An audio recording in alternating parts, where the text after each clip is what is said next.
A pair of Czechs met with the media on Tuesday to discuss their one-year contracts for this upcoming season. On today's episode of Locked On Boston Bruins, I'm going to talk about what we learned from David Krejci and Pavel Zacha as they have committed to play in black and gold for 2022-23. Let's get into it, shall we? You're Locked On Bruins, your daily podcast on the Boston Bruins. Part of the Locked On Podcast Network, your team every day.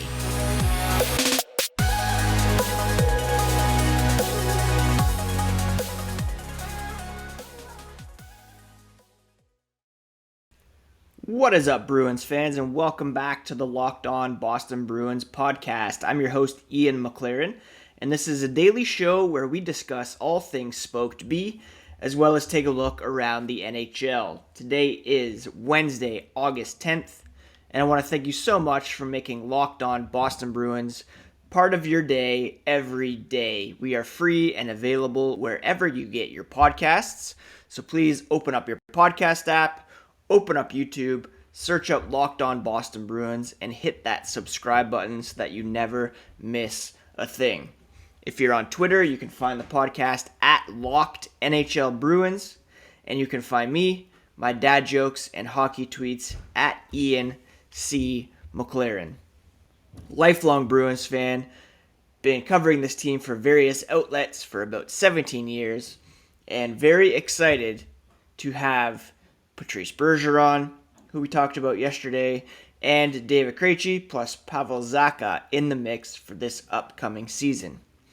On Tuesday, both Krejci and Zacha were on Zoom calls with the media that I was fortunate enough to be able to participate in and ask questions in.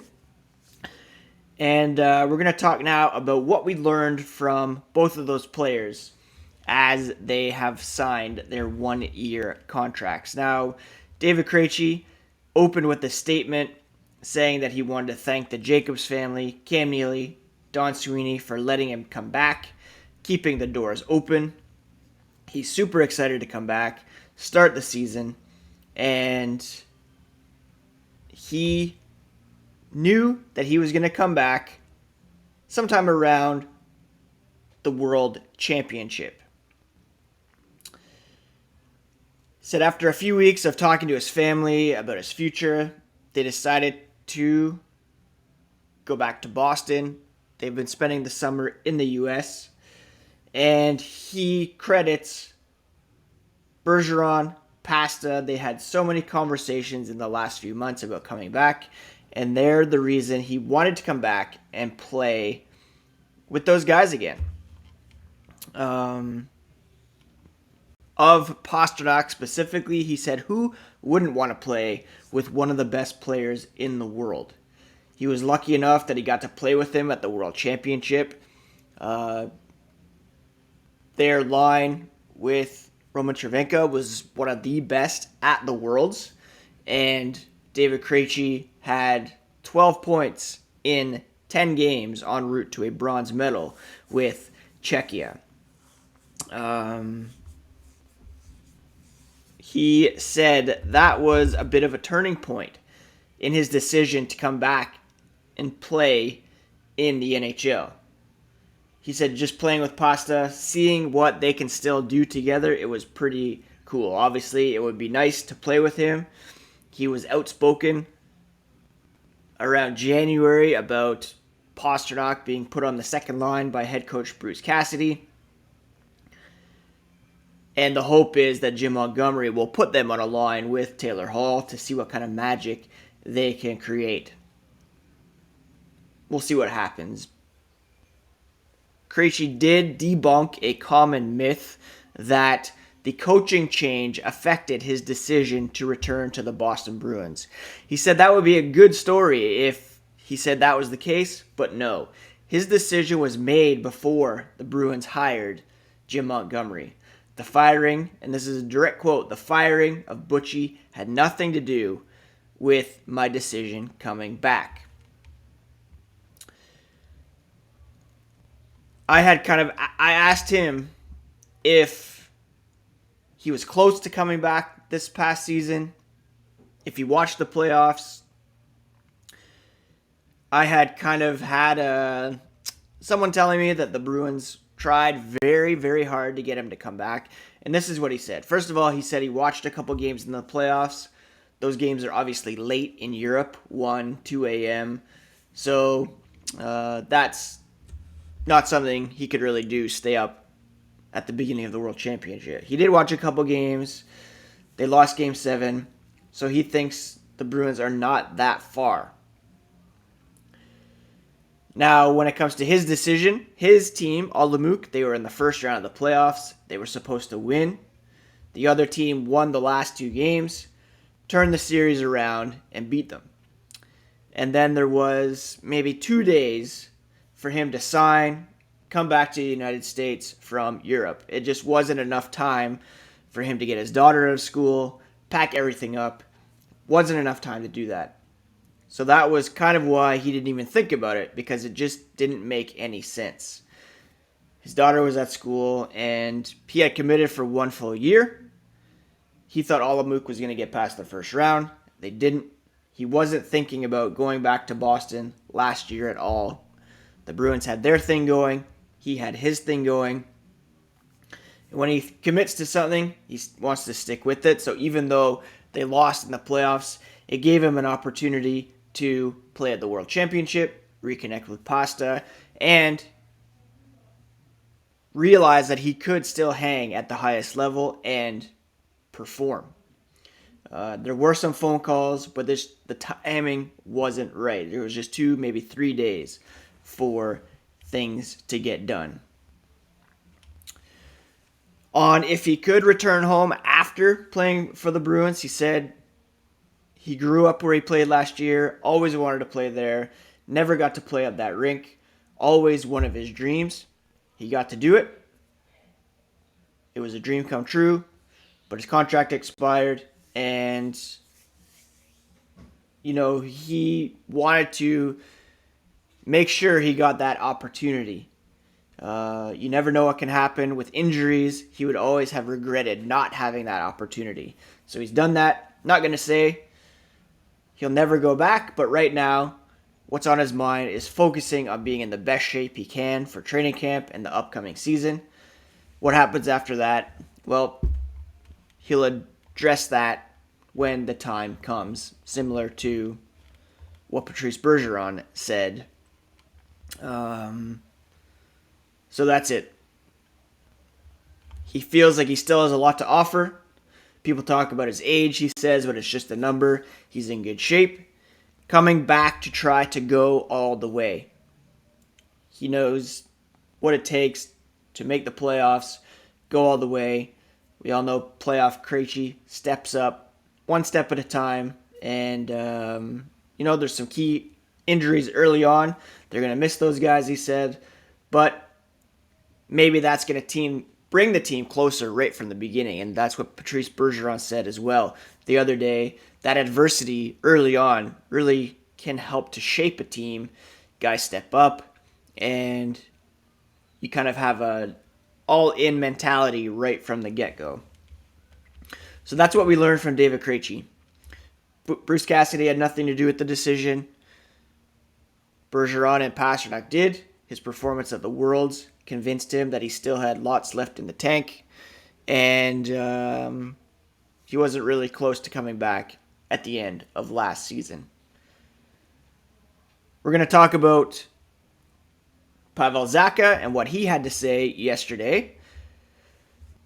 But first, a quick word about Athletic Greens. With one delicious scoop of AG1, you are absorbing 75 high-quality vitamins, minerals, whole food sourced superfoods, probiotics, and adaptogens to help you start your day right. This special blend of ingredients supports your gut health, your nervous system, your immune system, energy, recovery, focus, aging. It's lifestyle friendly, whether you eat keto, paleo, vegan, dairy-free, or gluten-free. It contains less than 1 gram of sugar, no GMOs, no chemicals or artificial anything, while still tasting good. You can get better sleep quality and recovery, mental health clarity, alertness, Athletic Greens uses the best of the best products based on the latest science with constant product iterations and third-party testing. Right now, it's time to reclaim your health and arm your immune system with convenient daily nutrition. Just one scoop in a cup of water every day. That's it. No need for a million different pills and supplements to look out for your health. To make it easy, Athletic Greens is giving you a free 1-year supply of immune-supporting vitamin D and 5 free travel packs with your first purchase. Visit athleticgreens.com/NHL Network. That's athleticgreens.com/NHL Network to take ownership over your health and pick up the ultimate daily nutritional insurance. So that's what we learned from David Krejci. Now, Pavel Zacha addressed the media yesterday afternoon. He had some very interesting things to say as well. He was first asked about not signing a multi-year deal. One quick second. Want to take a sip of that before it got cold. He said he talked about it with his agent, and they kind of made the decision on focusing on this 1 year.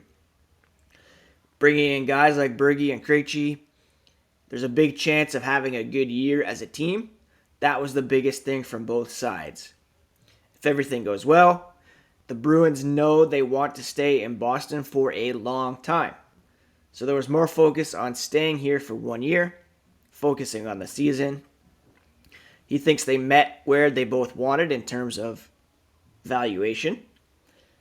He got exactly what he wanted for a contract, but he's also helping the team a bit. He can help them for next season, try to get the best team possible, and it's all about winning this season, so he thinks it was a good deal. Basically, he wants to remain a Bruin for a long time. There's some uncertainty moving forward in terms of David Pastrnak's contract, bonus overages next season, so the Bruins, glad that he took the $3.5 million for 1 season, and they'll try to take care of him next offseason based on the cap space that they have. He admitted, everybody knows how good Boston can be, has been. You saw the really good players that they make here. You can tell it's a winning culture. And if the team's willing to win, it's something that you do with players in terms of taking less money. Starts with the captain, and it's all about winning. So he is willing to take perhaps a bit less money or to bet on himself on a 1-year contract for this upcoming season.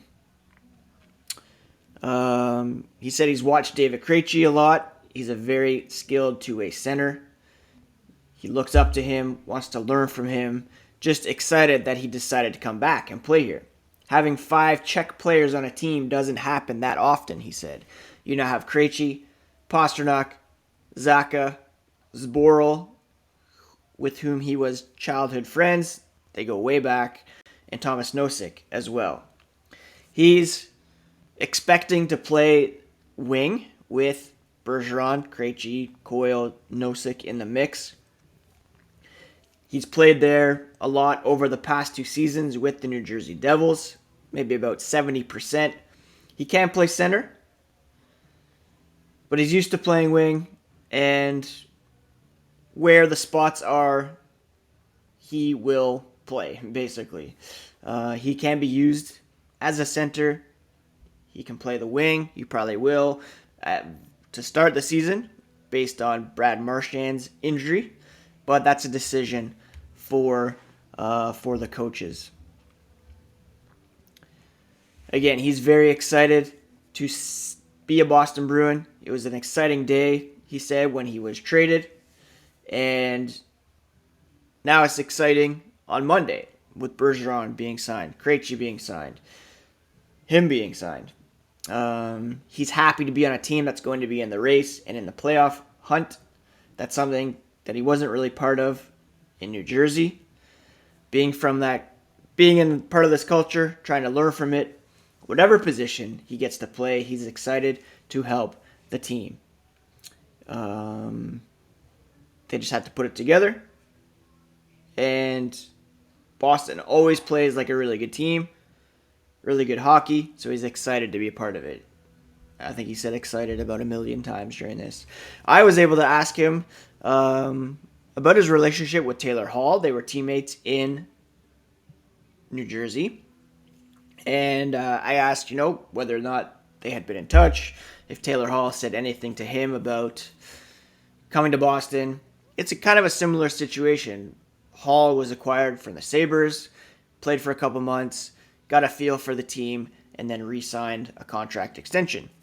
Zacha was going to get a whole season with the Bruins, see if it's a fit, see what he can be a part of, and then hopefully re-up. Zacha said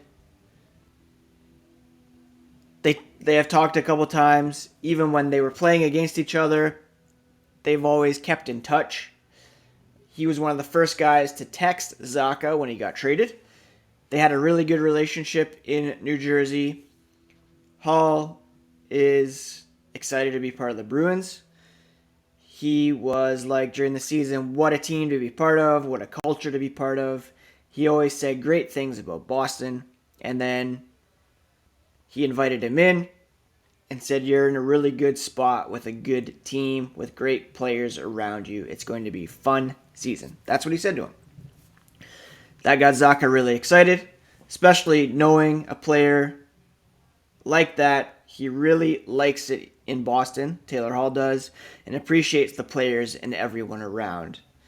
Hall says great things about Boston, and Zacha is excited to be here. So he's not coming into an altogether unfamiliar situation. He knows David Pastrnak. They were line mates on the international level. Longtime friends with Jacobs Borrell. Taylor Hall is a familiar face. Plus, he already has a home in Boston, so he's well set up to begin his Bruins tenure in a good spot and to hit the ground running successfully. Now, Don Sweeney is going to meet with the media here on Wednesday morning around 10 a.m. On tomorrow's podcast, we'll talk about what we learned from the general manager. Before we wrap up with some news and notes from around the hockey world, a quick word about BetOnline, the fastest and easiest way to check in on all your betting needs. Find your favorite sports and events at the #1 online source for odds, lines, and games. Find reviews and news of every league, including Major League Baseball, NFL, NBA, NHL, combat sports, esports, even golf. BetOnline continues to be the top online resource for all your sports wagering information, from live betting, scores, and podcasts. They have you covered. Head to BetOnline today. Use your mobile device to learn more about the action happening there at BetOnline, where the game starts. So the World Juniors got going yesterday, and while I am not super excited about the tournament being up here in Canada, all the issues surrounding Hockey Canada, I am interested to see, of course, how Fabian Lysell, Stanislav Melis, and Riley Duran perform for their respective clubs. Team USA got off to a great start yesterday with a win over Germany. Riley Duran with a goal and an assist in kind of a depth role for Team USA. When it comes to his performance, very encouraging, obviously. Chris Peters of Flow Hockey said Nate Lehman, head coach, had high praise for Duran, among others, for giving USA's depth some pop. Hard to play against, found the score sheet. He's playing with Sasha Pastujov, who I'm very familiar with as a member of the Guelph Storm. Pastajov and Matt Poitras play on the same team up here in Guelph. And real crazy looking line that Team USA could take advantage of. It wasn't a pretty goal for Duran, but get the puck on net. Anything can happen. Might not be the case against, stronger teams than Germany, but a great start to the tournament. And Fabian Lysell will be in action today, I believe, against Team Finland. Some news from around the league. Max Pacioretty, who was recently acquired by the Carolina Hurricanes, out at least 6 months with an Achilles injury. Same thing that hit Anthony Duclair of the Florida Panthers. So some big injuries there for a couple Eastern Conference foes. And it appears as though Nazem Kadri and the New York Islanders are nearing a deal. Islanders have an offer, $7 million annually. Seems to have stalled a bit, according to Frank Saravelli, but it's hard to think that he's going to get a better deal than that at this point. So that's pretty much it going on in the hockey world. World Juniors action today. Again, our boy Fabian Lysell will be in action against Team Finland they're playing Switzerland at 2 p.m. Eastern Time. Canada, Latvia playing at 6. So those are 2 games to keep an eye on for sure. Fabian Lysell going to have a chance to hit the ground running here against the Swiss. Thank you so much for joining me on today's episode of Locked On Boston Bruins. Thank you for making it part of your day every single day. Again, tomorrow we'll talk about what Don Sweeney has to say here later this morning. And I encourage you to check out the Locked On NHL podcast next. Daily 30-minute updates on all things NHL all year long. Part of the Locked On Podcast Network. Your favorite team every single day. Thanks again, my friends. Take care of yourselves. Take care of each other. And we'll talk to you again tomorrow here on Locked On Boston Bruins.